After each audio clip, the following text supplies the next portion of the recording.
There's times when I'm laying in bed and I think I feel her on my chest. There's times that I think I smell her scent. And you keep yourself busy and you keep up the fight because you know the bottom line is the truth. That's all you want. You want the truth told. Let the chips fall where they may. But we deserve the damn truth. As citizens, as taxpayers, as military guys who I admire, they're the ones that drove me after 9/11. I measured my standards by them because these guys think nothing of giving their life, their limbs, their mind. And that's what I admire about you because that's the fire in me. When I played ball, I pitched. I threw 93 miles an hour and I brought it at you. And that's what you guys have. And what happened in this country is we've gotten a bunch of degenerates. Today on the way over here, I hear about this low-life Spitzer going to a family resort in Jamaica with another prostitute, hanging out in the hot tub with this slut, sucking on her toes in front of the little kids running to their parents. That's who's running this country. Whether it's Bloomberg, Reed, Soros, this is who they are. Carter brought the rest of them here in 1976 with the Russian Immigration Act. These are the deviants of the 13 tribes exiled out to the Caucasus Mountains. These are pagan worshippers. And what has been utilized is cognitive psychiatry and behavioral economics. It started with the first Bush, and it really went on steroids with Clinton. You started to see bills named the opposite of what they are, from McCain and Feinstein with the Voter Reform Act. Voter Reform Act, my ass. That's how they bankrolled everything. Affordable Care Act. Affordable? Are you kidding me? Whether it's Waco, Oklahoma bombing, 93 bombing, 9/11, Benghazi, Fast and Furious, not one investigation, not one independent committee. And any congressman that begin it, it's shut down because the networks are controlled. 6 out of 10 of the commissioners on the 9/11 report have come out now and publicly stated the whole thing was a fraud. And that's including the chairman.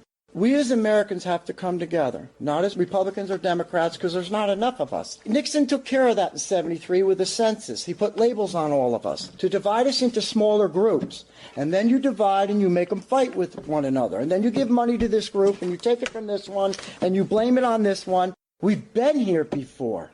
We should have joined with Occupy Wall Street because they had issues we could have joined and we could have brought them under the umbrella. But we're too busy listening to these frauds on their radio shows, provide platforms for leftists to spew their lies every day for free for 4 years up to 2012. And I used to pull my hair out. Why are you giving them this platform? Exercise due diligence with everything. Everything you hear, whoever you hear it from, even from me, verify it. Because we're in cognitive psychiatry. You showed that ship in Antarctica. What they were doing is sneaking those ships down there in Antarctica in the summertime. They were going to take pictures and then tell you it was the North Pole and look at the ice retreating. But they got caught by the grace of God. That's cognitive psychiatry. Dennis Rodman, he is a freak of freak. I don't think the circus would let him in. But what you don't understand, how many here can tell me what it's like in North Korea? Do you know how they live? I'll tell you how they live. They're slaves. They are slaves. They have no TV, internet, nothing. So when you take this degenerate over there and they portray him is what Americans are, they believe it. Because they're ready to have a revolution. In China, they had to put nets up around the factories because they're jumping out and killing themselves. They're rioting in France, Portugal, Spain, Italy, everywhere, and your media isn't showing you. Everything being reported in the financials news is a lie. I was on Wall Street. That's why I was in 9/11. I've held back for 11 years. Now I'm speaking out, and I'm going to tell you something. It's cost me a lot. Every year they hammered me. They hammered me 3 days after the election. But I don't care, you know. They took what I loved. The only thing I left right now is my country. I'm ready to give it up for the country. I don't sweat it. I don't fear it. I don't. I'm proud to. And that's what's got to come back. You know, I talked to somebody who I have high respect for. He stopped by last night, and I got into a conversation about a president and 9/11. And they said, I don't believe he planned it. I said, you're right, he didn't. Clinton planned it. That's why they flipped out when Gore didn't get elected. Bush did not have authorization to officially become president of this country till March 21st of 2001. because they didn't allow him while they did that charade with Gore. So they had to tear and shred everything up that they had in Washington, D.C. pertaining to 9/11 because they didn't expect him to win. So they had to hold him up and get the crap out of there. But you were told buttons were missing with B&Ws. It was more than that. The 9/11 Commission, the lawyer, Jamie, they made her Clinton's consultant advisory counsel so that they couldn't subpoena her to testify because she was involved in all of it. Now she gets $500 million representing BP while they poison the Gulf intentionally. The IRS visited me on that one. That's when I left New York. I wrote an article. You all know how big the New York Times is. I had a whole page and then continued on 14. I couldn't believe it. Four-door sedan sitting outside my house every night after that, a week after. And that's when I left, came down here where I said it was safe. People, we're in the endgame. They're confiscating the guns. You see what they're doing in New York. Connecticut, they've run this show. I sat in a conference with a special op for the government of Rhodesia. This Obama game's been already tested. They ran it in Rhodesia. This is the last scene, last act of this Shakespearean tragedy. The United States has got to be taken down. A global new order cannot function without communism. It's the only way to do it. It is the 1%, and we're the 99%. We're the peasants. Anybody in here really rationally have math or a calculator that can show me how, with Obamacare's $5 trillion in revenues, is going to pay $200 trillion in future liabilities with just the military pensions, the government pensions, Social Security, and everything else? Anybody got a calculator that can show me that? No, it's time for reality. What it is the Eugenics Acts, which is what was done with Hitler. Most of you know that I was a CFO, CEO, COO on Wall Street. Y2K, I laughed at it. I didn't change a damn computer in the corporation because it was a lie. Y2K gave them the money to spend to digitize everything. The debt was $4.2 trillion in 99. Money had to be done with the Federal Reserve by printing it. It's after 2000 the debt started flying. It went from 4.2 trillion to 18 trillion today. You know why? They digitized it. What they did was update the computer systems in the Federal Reserve, Wall Street, and all the banks. Today, $1 trillion, it's not printed. It's click, credit in your account. They already changed Social Security to government benefits. It's on the checks. Then they changed it from checks to direct deposit. Now it's all direct deposit. But now it's a government benefit.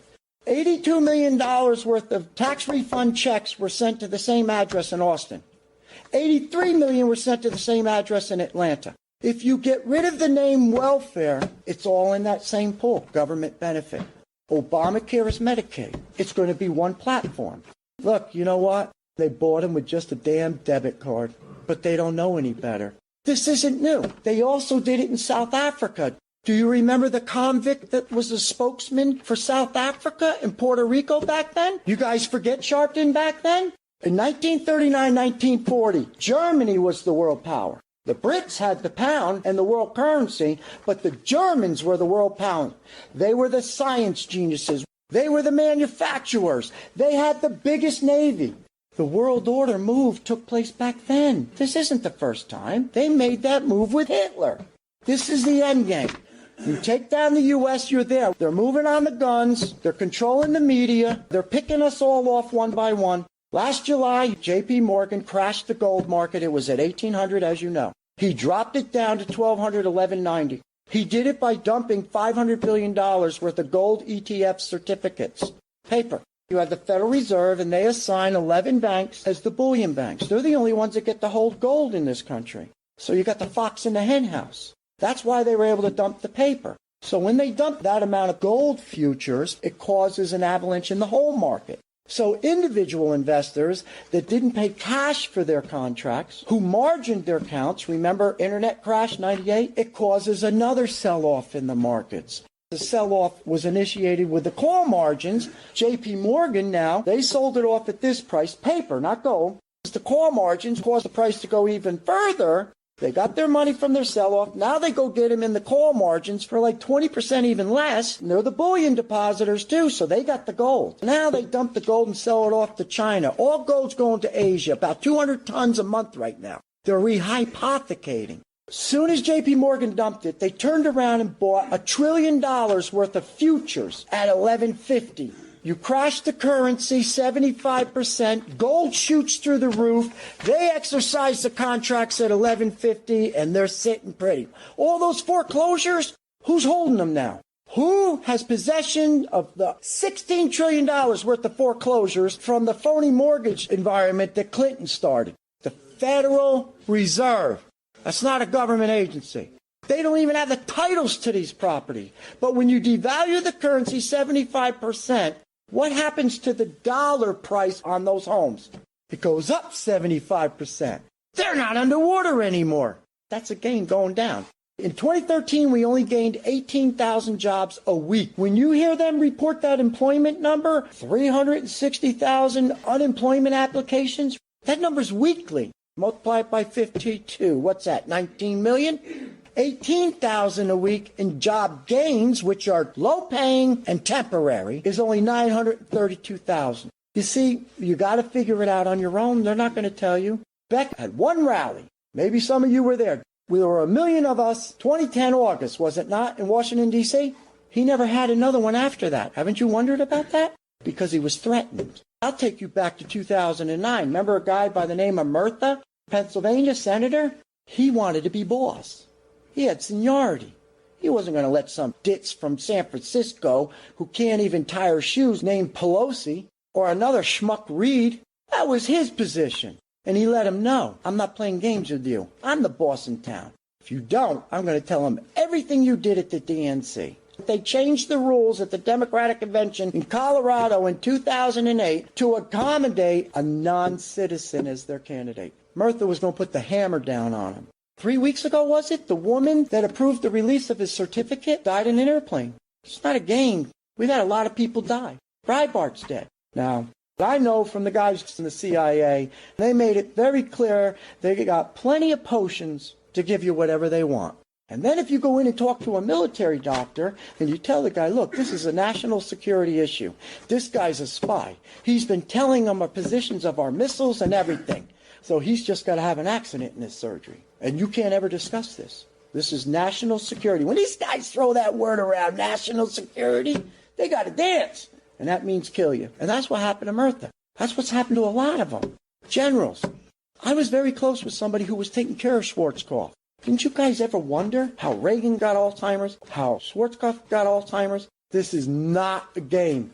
We have to hit them before they hit us. If we don't have the numbers, and if we can't put 1 million people on the congressional steps, if you can't access your ATM, you can't get money, just think of that alone. The Oval Office is illegally running the EPA, the DHS, the NSA, the CIA, the FBI, and every other organization that you can think of to implement martial law right now. They got to keep the sheep calm. How do you think they got the Jews to take bagels getting on the train? I don't know exactly what he was doing, but I know he's definitely against the Second Amendment, and he was trying to ban everything. So, you know what? Good luck. Because I've talked to a bunch of the cops and Secret Service guys, and they're not going to dare go to anyone's house, especially if they know they have guns. They don't want to be knocking on doors. You know, these people who don't know anything about the guns think, well, who needs 30-round magazines? You start putting these bans in effect, that's just opening the door so you can start taking more of our rights. It was there. It was started by our founding fathers, and they had the same weapons the military did. We don't even have that today, but don't try to take what I've already got. Hillary wants to essentially abolish the Second Amendment. By the way, and if she gets to pick her judges, nothing you can do, folks. Although the Second Amendment people, maybe there is, I don't know. But I'll tell you what, that will be a horrible day. Someone has been waiting in the wings to challenge American dominance around the world. It looks like Putin's a guy. He's not embracing the gay agenda. No Muslim immigrants coming to the country. So it's going to culminate World War III. But I'm not feeling helpless. We have 300 million handguns, and Obama was talking about the shooting in Oregon, hinting that, hey, we'll just go the route of Britain and Australia. We'll just seize your guns. My answer, come and get it. Because we can't win a conventional war against Russia and China. We can't win a war of attrition. Our troops have been reduced to pre-World War II levels. If we truly wanted to win World War III, we would launch an all-out nuclear strike against both countries from our deep space platforms, submarines, hardened silos, and then duck. We could win if we do that, but this president isn't about winning World War III. This president is about collapsing America. If we can't win a conventional war, we got a president that won't launch nuclear strikes, even though the inevitable is in front of us, then what are our options? The options are simple. This country will once again de-evolve into a revolutionary war where we have an occupying force because we've been betrayed by our president, but we will not give up. But we're talking about a guerrilla warfare action that could go on for decades.